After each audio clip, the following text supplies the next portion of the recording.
They say airports are crossroads of life where destinies collide in the swirling rush of arrivals and departures.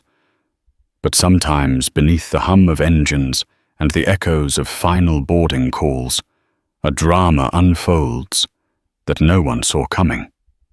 Picture Hartsfield-Jackson, Atlanta International Airport, on a blistering summer morning alive with crowds and expectations. A woman stands at a private hangar door, sweat trickling at her temples as an arrogant manager blocks her way, demanding she wait outside. He has no idea who she really is, and in the next explosive moments, he's about to learn too late the magnitude of his mistake. Hartsfield-Jackson, Atlanta International Airport, is arguably the busiest airport in the world, its terminals surging with passengers from every corner of the globe.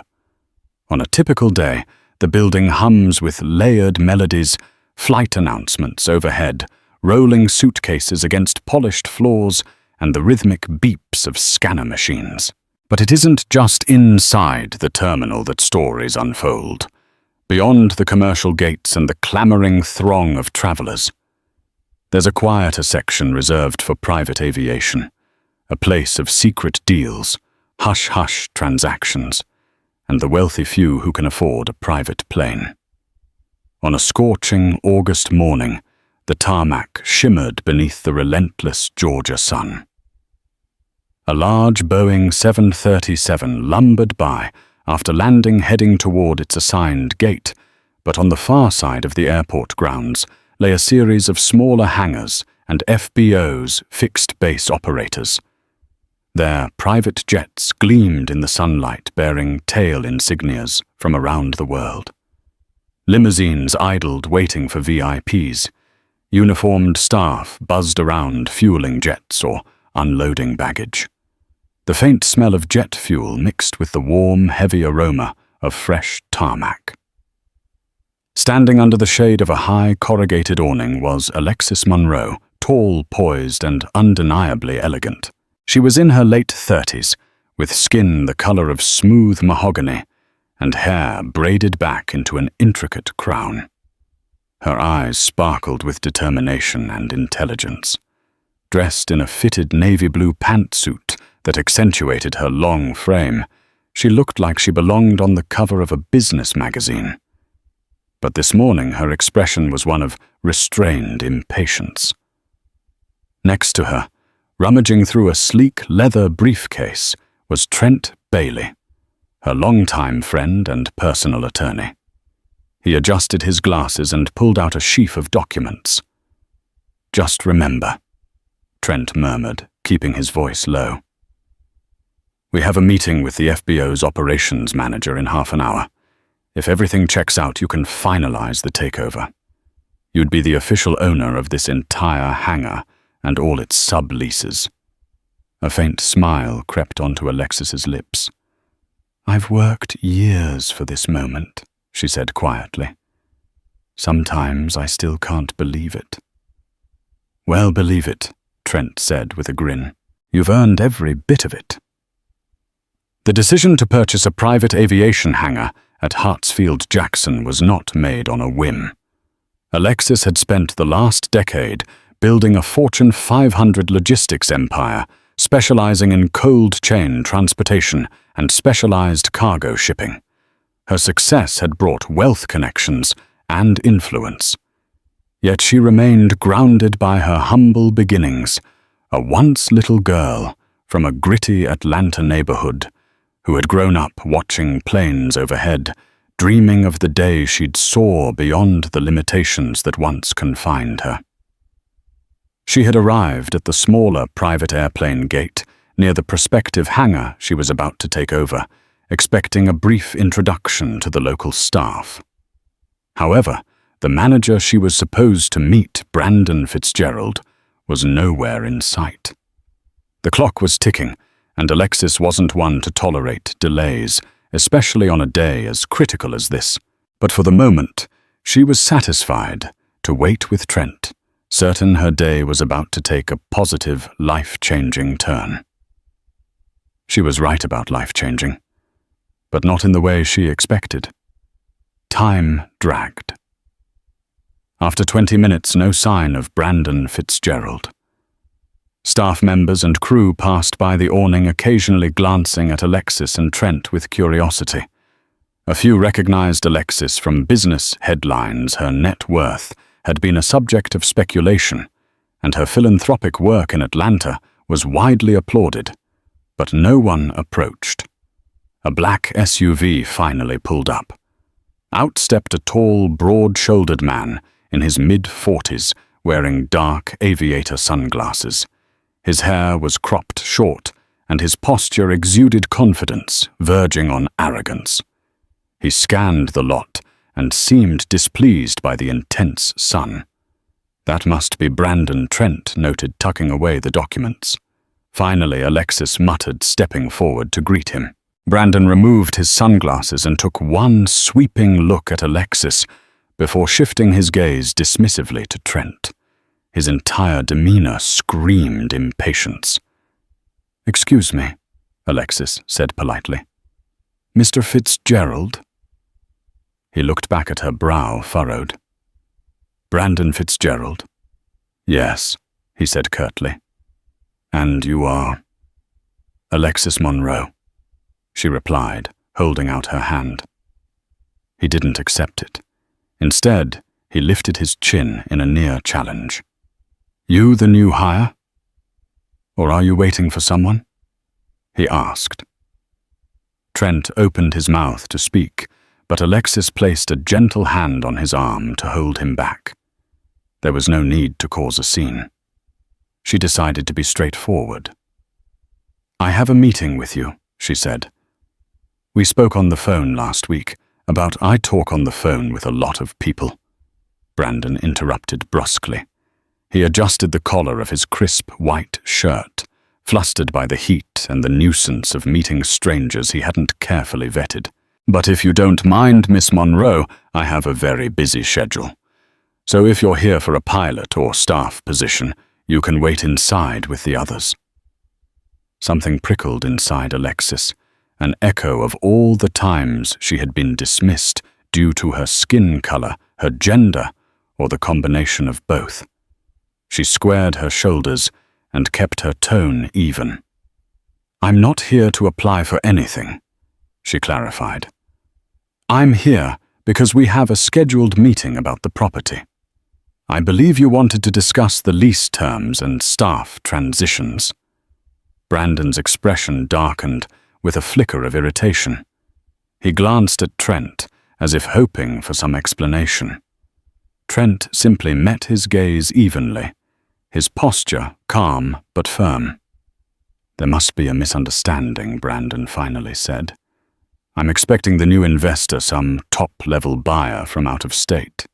That's definitely not you." Alexis's jaw tightened. She suppressed the urge to correct him more forcefully.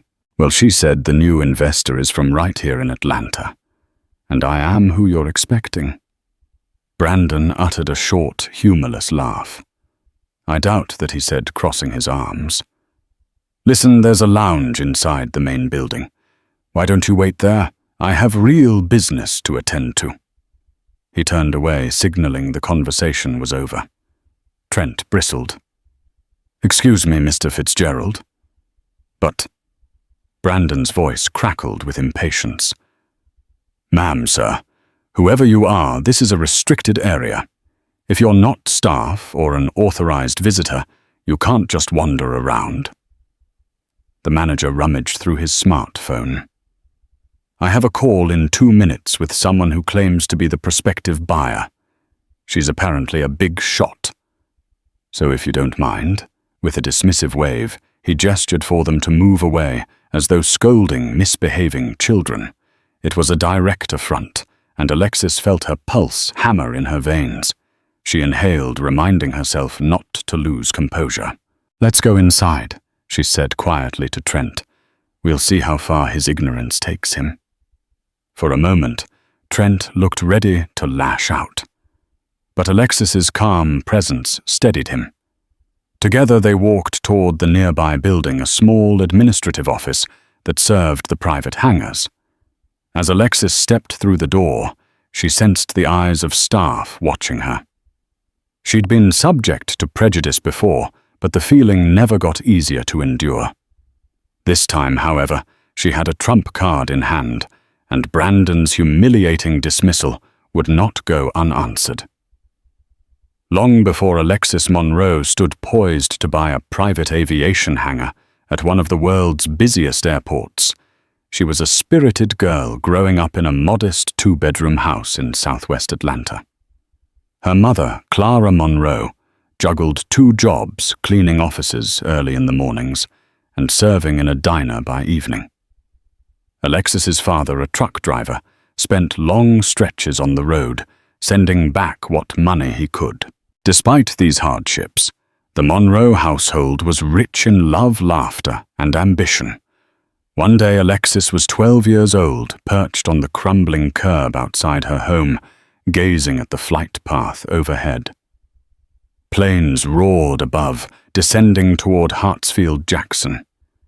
She used to dream about where they came from, Paris, London, Los Angeles, and imagine the stories of the people inside. She promised herself that one day she'd board flights not out of necessity or emergency, but out of freedom to explore the world. She excelled in school thanks to her iron will and a voracious appetite for reading. While her classmates whispered that the odds were stacked against her, poor black female, she refused to be overshadowed by cynicism. She was accepted into a specialized STEM high school program, where she discovered a love for engineering and design. Though her peers teased her for her seriousness, her determination never wavered. In college, she studied industrial engineering, forging alliances with mentors who noticed her brilliance. She landed an internship with a major logistics company, soared in her role, and eventually launched her own startup focusing on specialized cold chain shipping, ensuring perishable and medical supplies arrived globally without spoiling. The venture thrived. Within a decade, that small enterprise became Monroe Global Logistics, employing thousands and securing contracts with major pharmaceutical companies. Despite the success, Alexis faced numerous instances of prejudice. Boardrooms, vendor negotiations, even staff dinners everywhere she turned, she sensed the undercurrent of doubt, the subtle jabs. Are you sure you can handle the contract scale? Do you have a silent partner? You run this alone. Each time she politely but firmly proved her worth, with results turning skeptics into grudging admirers. Still, she believed in leading by example rather than confrontation.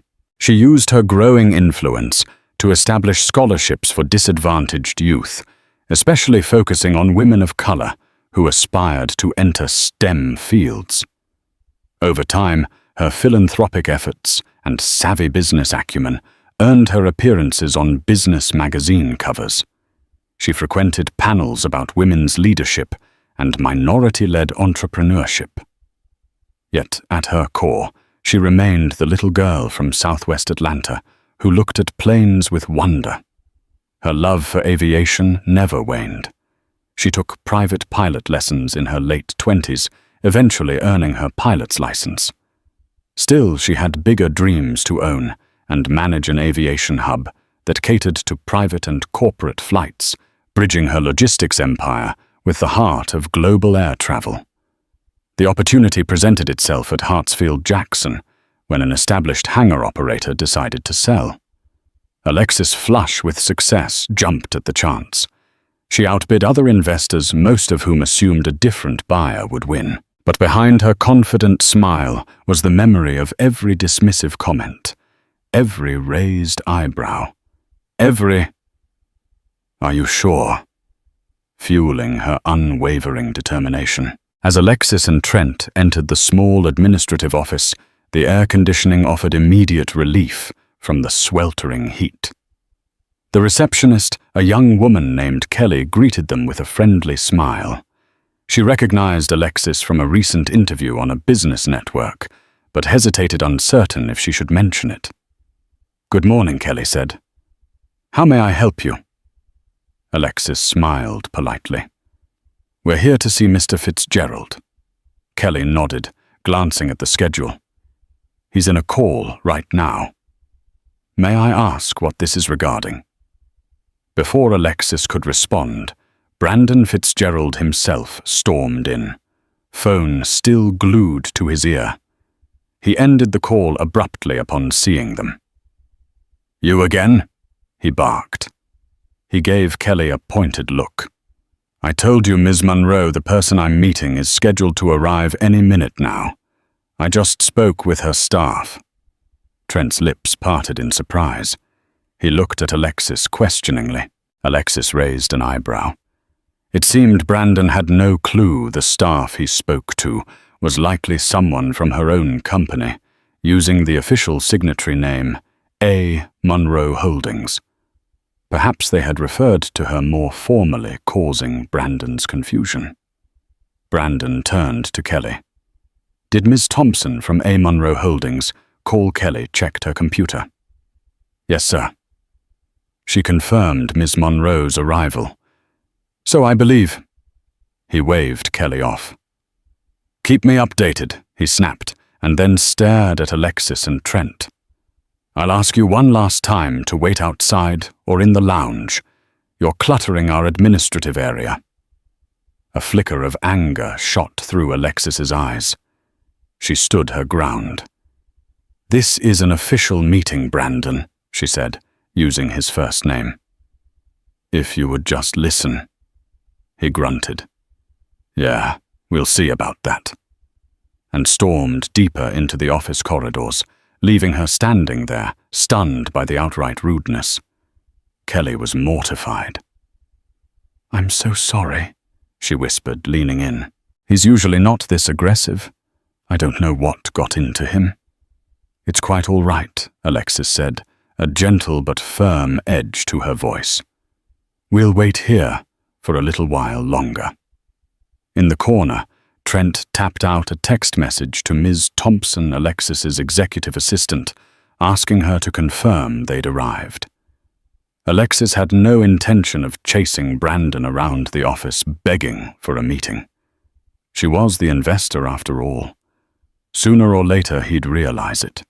And as fate would have it, the next half hour would unravel a series of events that would expose much more than Brandon's poor manners. A confrontation was brewing, and once it exploded, there would be no turning back. Half an hour later, Alexis and Trent still sat in the small waiting area.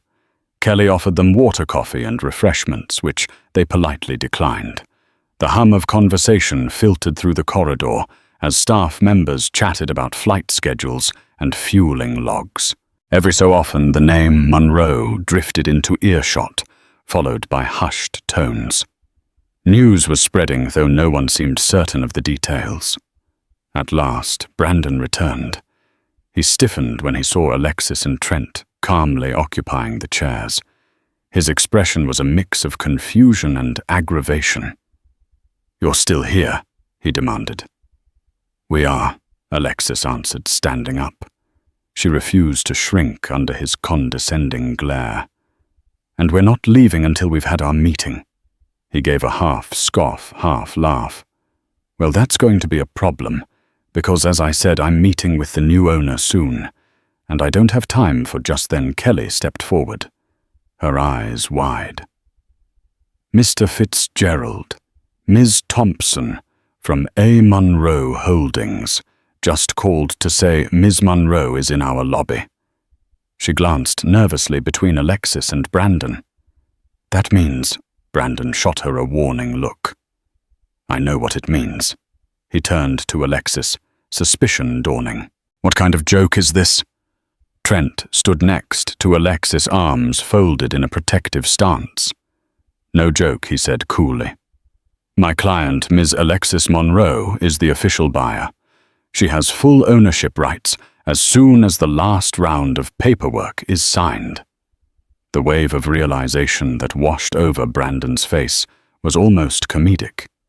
His eyes darted to Alexis, then to Kelly and back again. Sweat beaded on his forehead. You, He swallowed hard. "You're the new owner." Alexis nodded, her voice calm. "Yes. The final documents from my council have been with you for a week now, Mr. Fitzgerald. Today we finalize the purchase of the hangar, including all subleases and management contracts." Brandon's composure cracked, replaced by a frantic attempt to regain control. I wasn't informed," he stammered. "Your assistant mentioned A. Monroe Holdings, but I assumed someone else.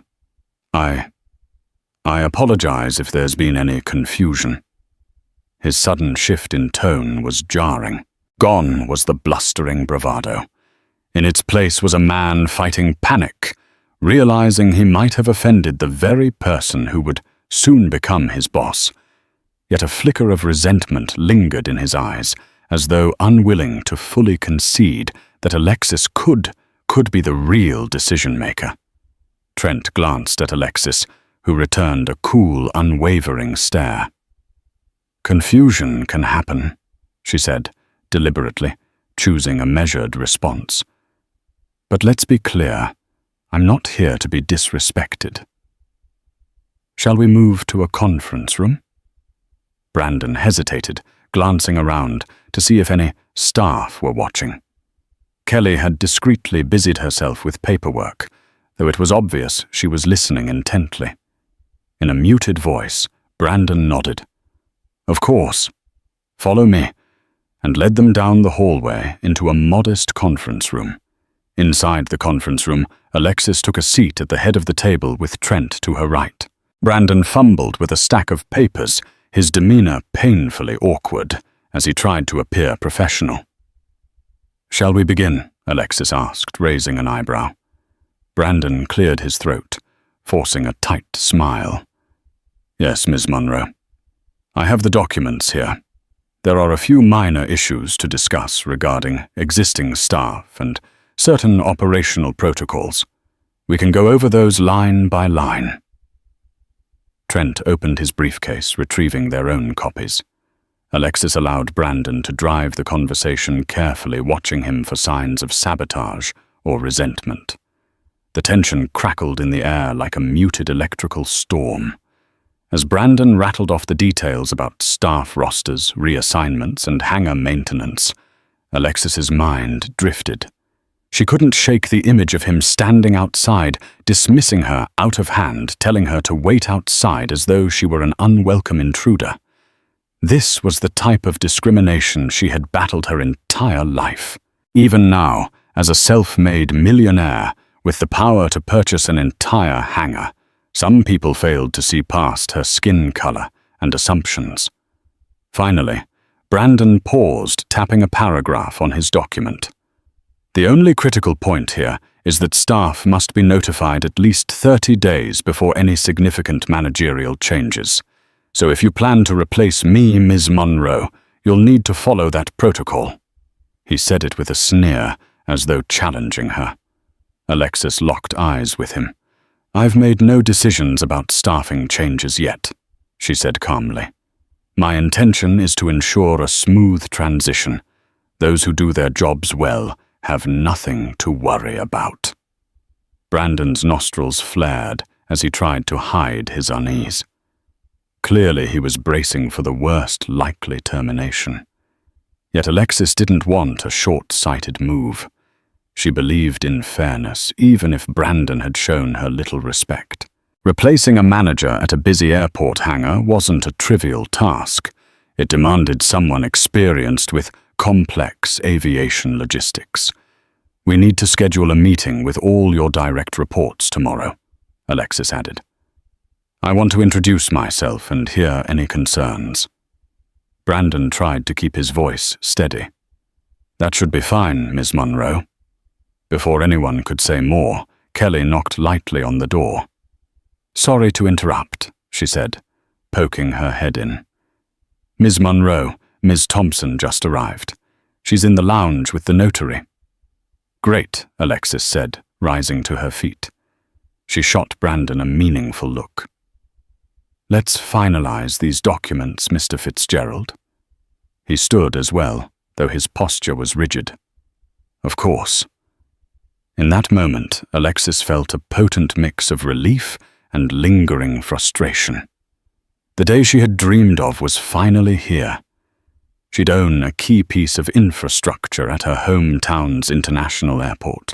Yet the journey of acceptance of commanding the respect she rightfully deserved remained ongoing. And judging by the cold hostility emanating from Brandon Fitzgerald, their relationship would not be an easy one. They moved to the lounge, a stylishly furnished space designed to impress clients with plush chairs and a panoramic view of the runway. On a table near the window stood an array of pens, papers, and a small tray of refreshments. Ms. Thompson, an impeccably organized woman in her 50s, beamed at Alexis. Beside her was a notary public prepared to witness the final signatures. "Everything's set," Ms. Thompson announced. "We just need the signatures from Mr. Fitzgerald and Ms. Munro, and the sale is complete." Brandon's eyes flicked over the documents, and his hand trembled slightly as he signed. He cast furtive glances at Alexis, a swirl of emotions playing across his face: fear, anger, regret, pride. Finally, Alexis added her signature in a calm, unwavering motion. The notary sealed the paperwork. "Congratulations," she said.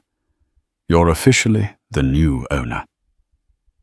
A small chorus of claps from Miss Thompson and Trent broke the silence. Alexis felt a surge of triumph, though she kept her outward composure.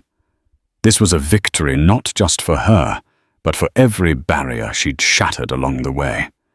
Brandon forced a tight smile, muttering a subdued congratulations. Alexis nodded, eyes flashing with confidence. "Thank you. Now let's ensure a smooth operation going forward. I'll be spending some time here over the next few weeks to get to know the staff and streamline processes." It was at that moment that a commotion erupted in the corridor. A security guard burst into the lounge, eyes wide. "Mr. Fitzgerald, there's an issue out on the tarmac. One of our smaller jets radioed in some mechanical trouble after landing, and the runway supervisor wants your input." Brandon's scowl deepened. "Can't the ground crew handle it?" "It's an executive charter with high-profile passengers. They're complaining that we directed them to this hangar without the right clearance." Alexis, Trent, and the others exchanged looks. This was an immediate test of the hangar's management under her ownership. With a slight nod, Alexis stepped forward. "I'd like to accompany you," she told Brandon. He hesitated for a moment as though trying to find a reason to refuse, but he shrugged, not wanting to appear incompetent in front of the new owner. "Fine. Let's go." The August sun bore down mercilessly as they hurried toward a small private jet, an Embraer Phenom 300, with a glossy white exterior and gold stripes. The plane's pilot stood near the aircraft steps, angrily talking with a ground crew member, while a trio of passengers, 2 men in sharp suits and a woman in a designer dress, looked on impatiently. "They told us to land here," the pilot complained. "Then they said we can't offload because of some operational limit. We're stuck." Brandon's brow furrowed, and he stepped forward. "What's the problem?" The ground crew member, Miguel, pointed to the plane. "They have a mechanical issue with the landing gear sensor, so we want to tow them to the maintenance bay. But it's technically outside our service coverage. They only pay for standard service, not the premium package that includes mechanical breakdown coverage. We can't just do repairs without the right contractual arrangement." One of the passengers, a tall man with a thick accent, cut in. "We're willing to pay whatever is necessary. We just need to get it fixed. We have a meeting in Atlanta in under an hour." Miguel turned to Brandon. "We need your authorization to help them, and we have to confirm who's paying for it." Brandon glanced at Alexis from the corner of his eye, clearly torn between showing he was still in charge versus deferring to his new boss. Alexis caught his hesitation and stepped in swiftly. "This is how we'll proceed," she said firmly, her voice projecting authority. "Escort the passengers into the lounge area so they can cool down and wait comfortably. Have the pilot come with you, Miguel, and fill out the necessary forms. If the sensor fix is straightforward, let's handle it. We'll bill them accordingly.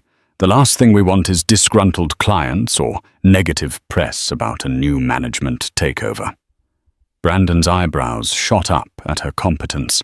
For a moment it seemed he might contradict her. But when he saw the passengers nodding in gratitude, he swallowed his pride.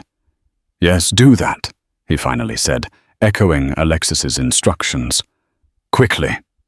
Miguel hustled into action. The passengers, relieved, thanked Alexis. "Wait, who are you?" the tall man in the suit asked. "Alexis Monroe," she answered with a warm smile. "Owner of this hangar, and soon to be your favorite stop in Atlanta. I apologize for the inconvenience." They nodded, impressed by her confidence and clarity. Alexis turned to Brandon. "Shall we?" He gave her a curt nod. "Sure. Let's see if we can expedite repairs."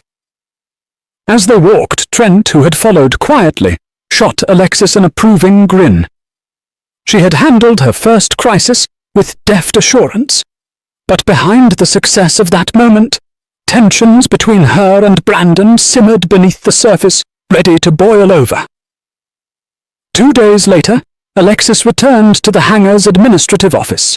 She had spent most of that time in meetings with various department heads, learning about supply inventories, scheduling software fueling protocols, and other essential operations. Trent was busy finalizing legal details, while Ms. Thompson and the rest of Alexis's staff were setting up her new on-site office.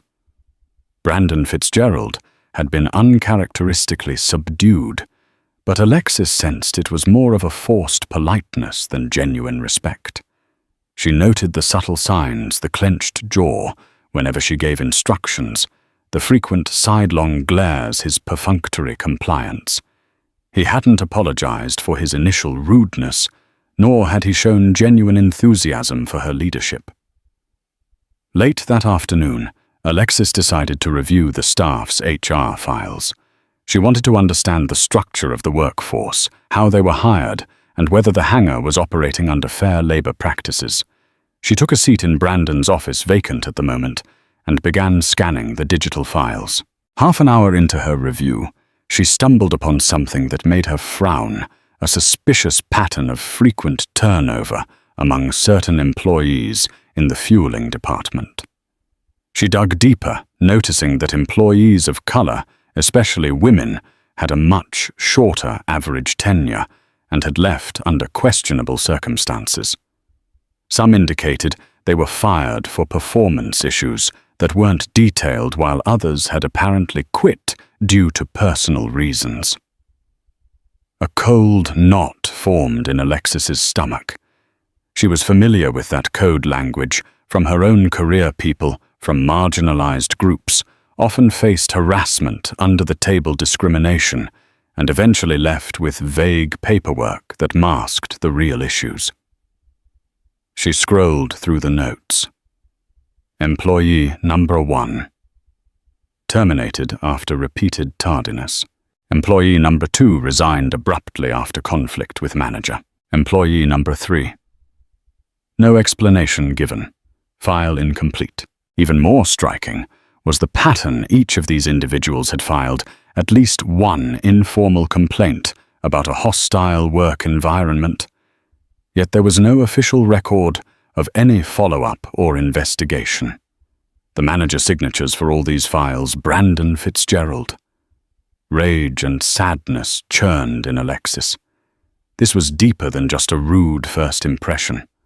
Brandon seemed to be part of a cycle of racial and possibly gender-based bias at the hangar, pushing out employees who didn't fit his narrow comfort zone. She could almost guess the story he used: intimidation, micromanagement, or open hostility, until they either quit or were fired under flimsy pretenses. She was so immersed in the files that she didn't notice Brandon entering the office. "Ms. Monroe," he said stiffly, halting in the doorway. "Looking for something?" Her head snapped up, expression steeled. She exited the HR program and met his gaze. "Yes, actually. I'm familiarizing myself with staff history and noticed a concerning pattern in turnover rates." Brandon visibly tensed. "What about it?" Alexis studied his face. "It seems like there have been multiple complaints about harassment or a hostile work environment, but none appear to have been investigated or resolved." Brandon stiffened further. "Those were trouble employees," he said dismissively. "People who couldn't handle the rigors of aviation work. You know how it is. Some just aren't a good fit." Her eyes narrowed. "I've led successful operations for years. Mr. Fitzgerald and I know the difference between incompetent staff and a toxic work culture. I'm hoping you can explain why none of these concerns were followed up." A flush crept across Brandon's face. "I handled them in-house before they escalated." By firing them, Alexis retorted quietly. He gave a mirthless chuckle. "Look, Ms. Monroe, you might have built a big business, but the aviation field, especially private hangar operations, is different. It demands discipline. If someone doesn't fit, they're out. That's how I maintain standards."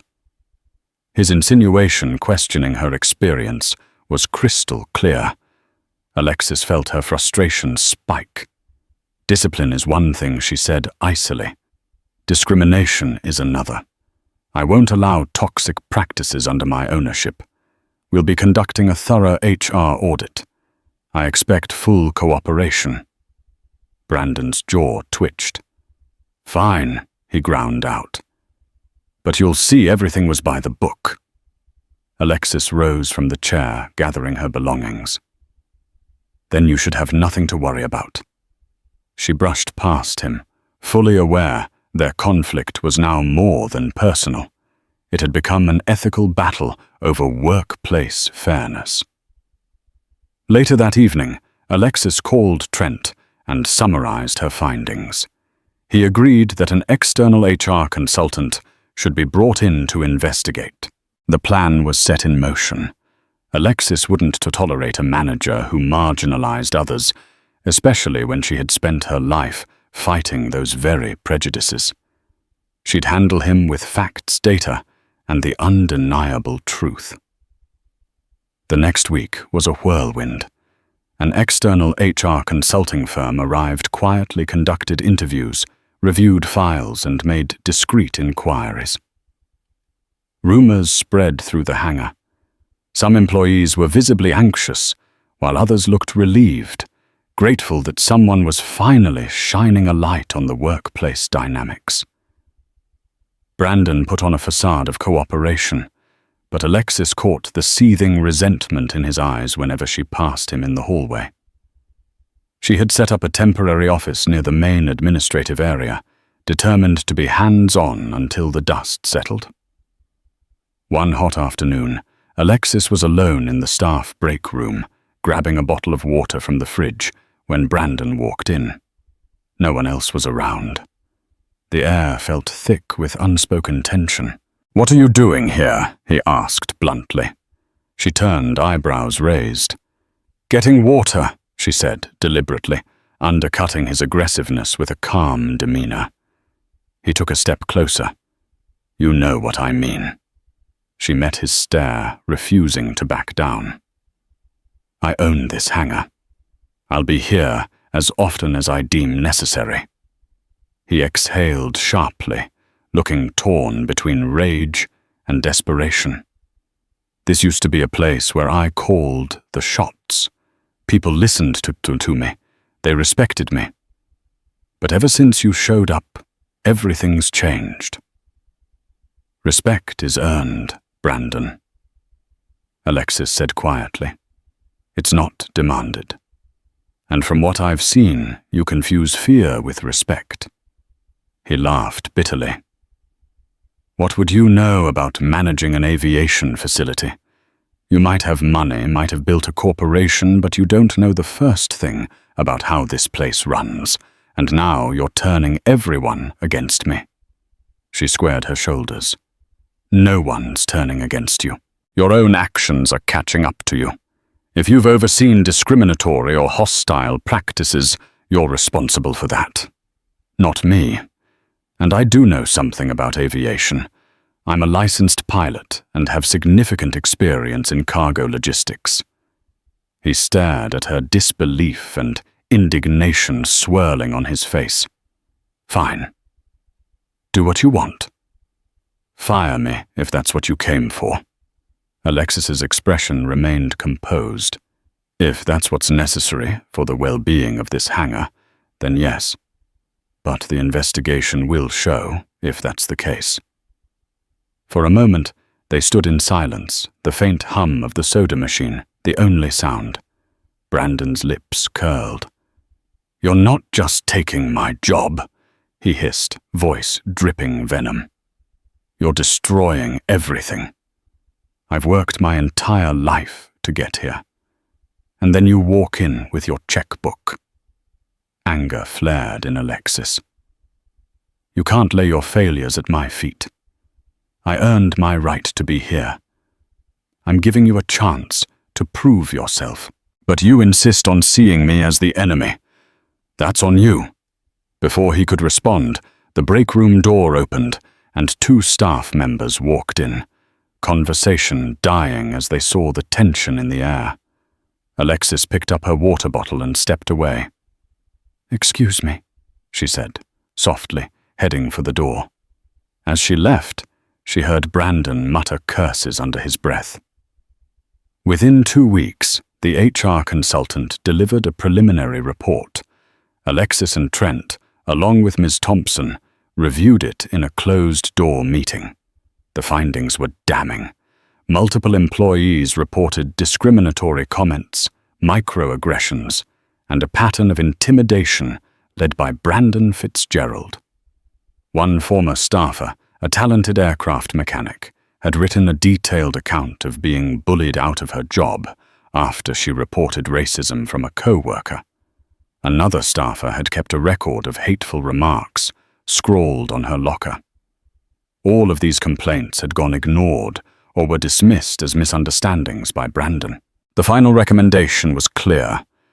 Brandon Fitzgerald was a liability. His management style created a hostile environment. If Alexis allowed him to remain, she risked lawsuits, low morale, and potential operational incidents due to a demoralized staff. Late that evening, Alexis sat alone in her private office, the twinkling runway lights visible through the windows. Her heart felt heavy. She believed in second chances, but the level of damage documented in the report was too grave to ignore. She picked up her phone and dialed Brandon's extension. After a few rings, he answered. "Miss Monroe." His voice was cautious. "Please come to my office," she said simply. "Now." A few minutes later, Brandon arrived, his expression guarded. Trent and Miss Thompson were seated, the HR report in front of them. Alexis gestured for Brandon to sit. "We've concluded the investigation," Alexis began. She slid the summary toward him. He glanced at it, face blanching as he caught sight of the recommendations. They twisted everything he blurted. Those employees were... "Stop," Alexis said, firmly raising a hand. "I read the full report. So did Trent and Ms. Thompson. The evidence is overwhelming." Brandon's eyes flicked to Trent, who observed him with a calm, lawyerly gaze. Ms. Thompson simply looked disappointed. "Due to your role in perpetuating a hostile work environment," Mr. Fitzgerald, Alexis continued, "I have no choice but to terminate your employment, effective immediately." He slammed a fist on the table, making Ms. Thompson jump. You can't do this." I can," Alexis interjected, voice resolute. "I'm the owner. We'll pay you any legally owed severance. Security will escort you to collect your belongings." Brandon's face twisted with fury and desperation. He rose to his feet, pointing an accusatory finger at Alexis. "This place will fall apart without me. You think you know how to run it, but you have no clue. You come in here with your money and your self-righteous attitude." Trent stood, stepping between them. "That's enough," he said sternly. But Brandon was past reason. "You're going to regret this," he spat, glaring at Alexis as though she were his mortal enemy. "You have no idea who you're dealing with." Alexis locked her gaze on him. "I've dealt with bullies and bigots my entire life. You're not special." Brandon's face contorted, and for a moment it looked like he might try something violent, but security, already alerted, appeared at the door. Resigned, Brandon grabbed his things, shot one last hateful look at Alexis, and stormed out, flanked by guards. When he was gone, the room felt lighter, as if a storm cloud had passed. Ms. Thompson exhaled shakily. "What a scene." Trent patted Alexis's shoulder. "You did the right thing." She stared at the door, feeling both relief and sadness. "I know," she said, softly, "but I wish it hadn't come to this." Yet deep down, she also felt vindicated. In her earliest days, when she was overlooked, condescended to, forced to wait outside by men like Brandon, she had yearned for the power to shape her destiny. Now she had it, and she would wield it not out of spite, but in service of fairness and respect. 1 week later, word of Brandon's firing spread quickly. Staff morale took a turn for the better. People walked with lighter steps, no longer glancing over their shoulders. Alexis spent time reintroducing herself to employees, ensuring them that she would create a transparent, respectful environment. Several employees, particularly those from marginalized backgrounds, approached her, privately, to share how grateful they were. Some nearly cried, recounting how suffocating the atmosphere had been. Each story, though painful, reinforced Alexis's conviction that letting Brandon go was necessary. In a modest ceremony, Alexis formally announced her new director of operations, Naomi Green, a seasoned aviation expert who not only had the qualifications, but also the empathy to run a workplace that valued everyone. Applause erupted, echoing in the hangar that Alexis now owned. Her journey had not been easy, but the sense of rightness of a place, finally free from a toxic leader, resonated throughout the facility. Just when Alexis Monroe began to feel the hangar settling under her leadership, as if the weight of change was finally being absorbed and accepted, an unexpected storm gathered on the horizon. It started with whispers, muttered comments among staff, an unusual number of calls coming in about price inquiries, and then a sharply worded memo from one of their long-time corporate clients, considering more cost-efficient alternatives nearby. Please advise on any updates to your service structure. Naomi Green. Now the newly appointed Director of Operations was the first to voice the concern. "Something's not right," she told Alexis during their daily briefing. "The drop-off in inquiries, the competitors' pricing, it's too sudden, too strategic. This isn't just normal market competition." Alexis frowned, leaning over the operations table. "You think someone's targeting us?" Naomi nodded grimly. "I think Brandon isn't done."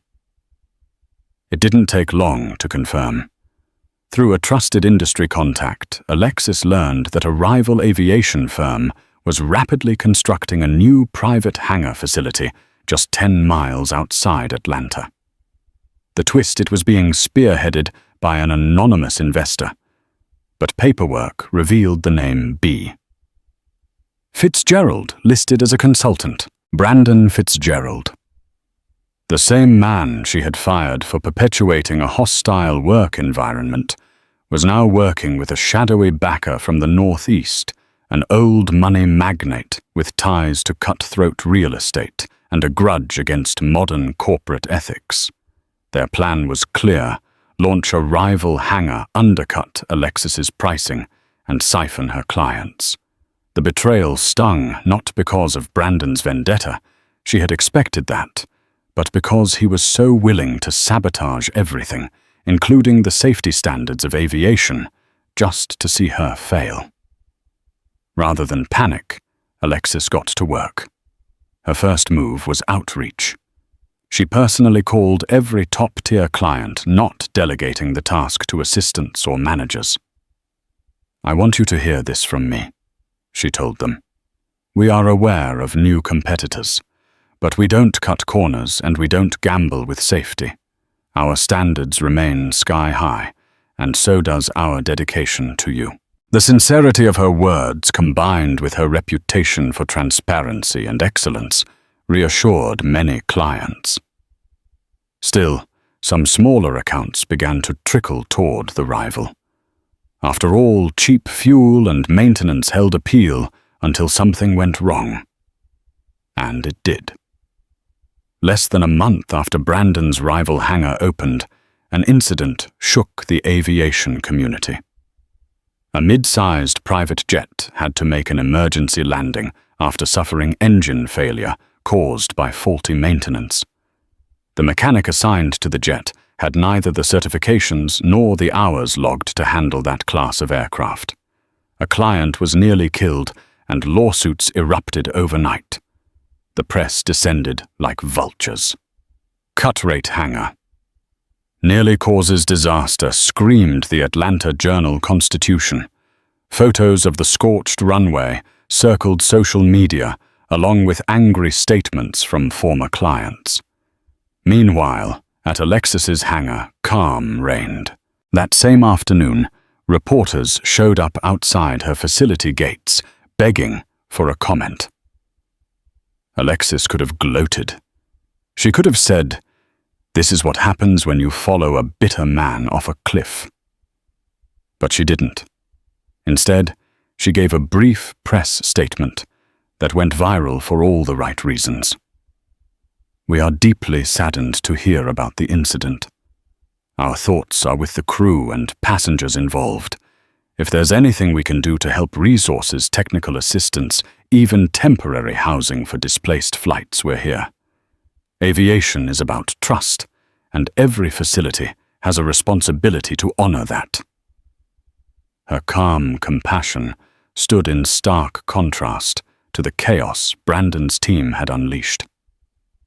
One by one, clients who had left began calling back. Some apologized, others booked immediately. Her reputation wasn't just intact, it was now bulletproof. A week later, Naomi entered her office holding a printout. "You'll want to see this." It was a formal shutdown notice for Brandon's hangar. The FAA had issued multiple citations. The financial backer pulled out. Brandon, humiliated and drowning in legal threats, had vanished from public view. A few anonymous posts on aviation forums hinted at him blaming a certain woman for everything, but no one took them seriously. Alexis sat back in her chair, exhaling slowly. She wasn't vindictive, but the poetic symmetry wasn't lost on her. A man who once told her to wait outside had built a house of glass and then hurled rocks from within. Later that evening, as she stood alone on the balcony of her new executive suite, the city lights of Atlanta sparkling in the distance, Alexis reflected on what it all meant. This had never been just about buying a hangar. It was about transforming an industry, one that too often whispered behind closed doors rather than spoke truth in the open. One that underestimated people like her. Naomi stepped beside her with 2 glasses of ginger ale. "To staying in the sky," she said, raising her glass.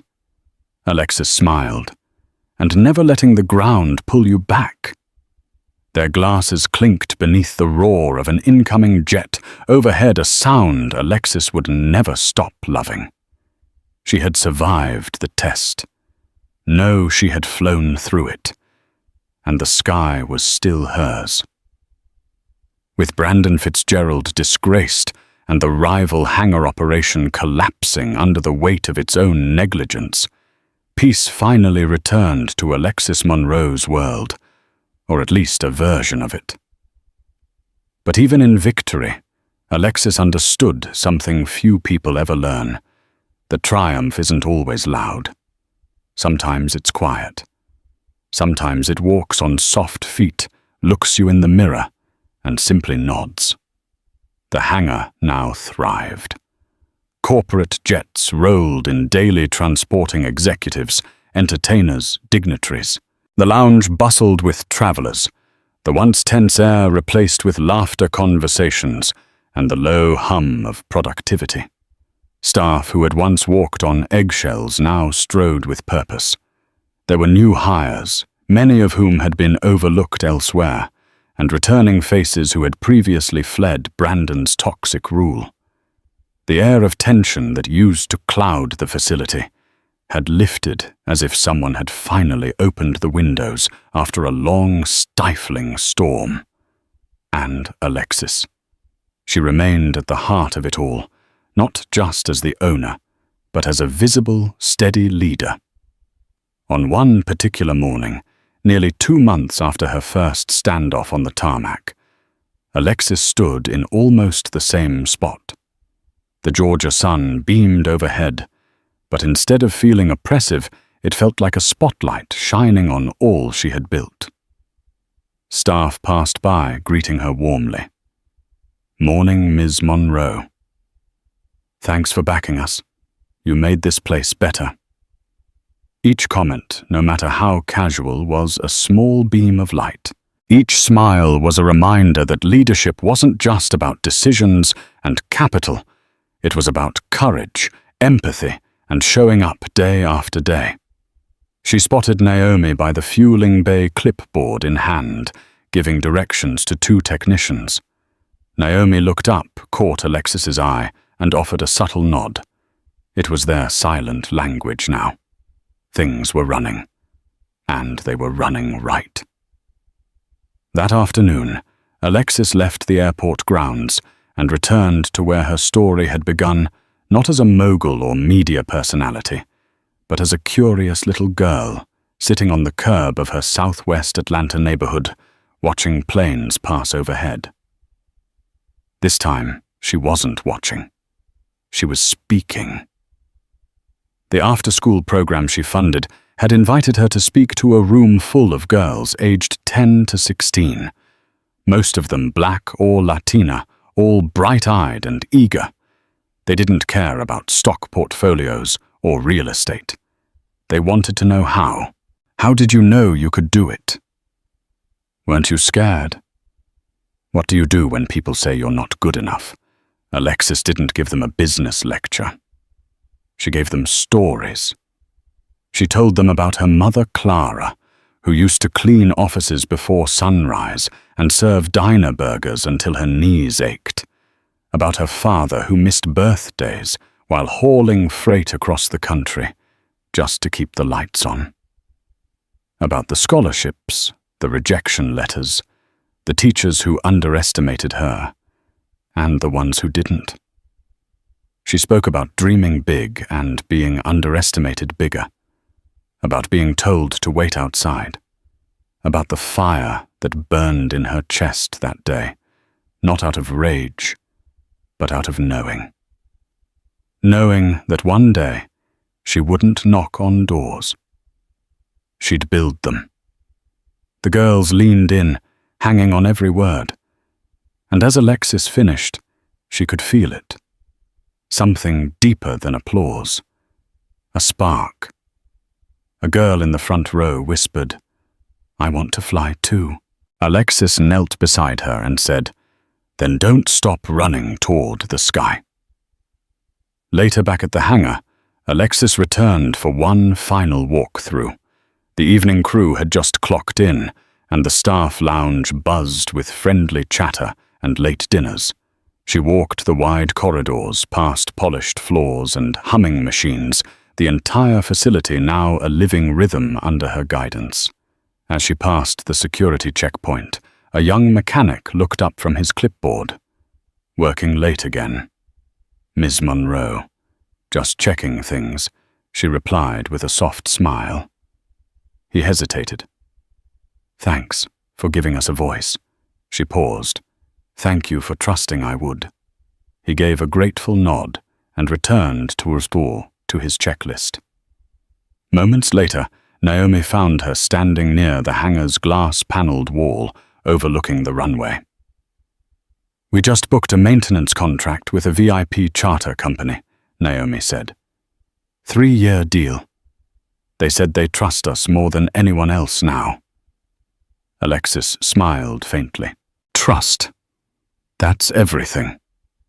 She placed a hand on the cool glass, watching as a jet prepared for takeoff. The engines roared to life. Its lights flared against the runway. A crescendo of sound filled the air. You know what I've realized, Alexis said. Naomi looked over. What's that winning isn't just about proving people wrong. It's about creating space for yourself and for everyone who comes after you. Naomi nodded slowly, deeply moved. You didn't just take over a hangar. You changed the air inside it. Alexis didn't respond immediately. She was watching the jet now, wheels leaving the tarmac, climbing higher, brighter, lighter. That jet, once a distant dream for a girl from a cramped home in southwest Atlanta, was now part of her world. And there was something symbolic about that flight. Something Alexis knew she'd never forget. She had arrived. And she wasn't done flying. Sometimes life's runway is riddled with delays, prejudice, and turbulence. But as Alexis Monroe's journey reminds us, determination and integrity can triumph against the worst of odds. From a dismissed nobody to the proud owner of a major airport hangar, Alexis soared beyond the barriers meant to keep her grounded. She didn't just claim her own seat at the table, she built a new table, inviting others to join her in a workplace of respect and equality. If this story moved you, if it made you think about the power of perseverance and the importance of standing up against discrimination, help us keep the conversation alive. Like this video, share it with friends who need inspiration, and subscribe for more stories of triumph and transformation. Your support helps spread these empowering messages and can spark change in places where it's needed most. Let's keep flying higher together.